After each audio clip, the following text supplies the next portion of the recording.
আসসালামু আলাইকুম, সুপ্রিয় দর্শক ও শ্রোতা মণ্ডলী। আমরা আছি এখন ভারতের লখনউতে। সুপ্রিয় বন্ধুরা, এখানে দেখার মতো অনেক কিছু রয়েছে। বিশেষ করে বিখ্যাত বারা ইমামবাড়া ও ছোটা ইমামবাড়া, নবাব পরিবারদের তৈরিকৃত নবাব সুজউদ্দৌলা, আসিফউদ্দৌলা, ইমাদউদ্দৌলাদের নবাব বাড়ি, সেটা দেখে আমরা মুগ্ধ হয়েছি।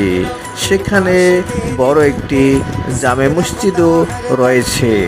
এখন আমরা লখনউ রেলওয়ে স্টেশনে আসলাম। এখান থেকে খাম্মান পীরের দরগা দেখে আমরা কলকাতার উদ্দেশ্যে রওনা দিব। এটি বাহিরের অংশ।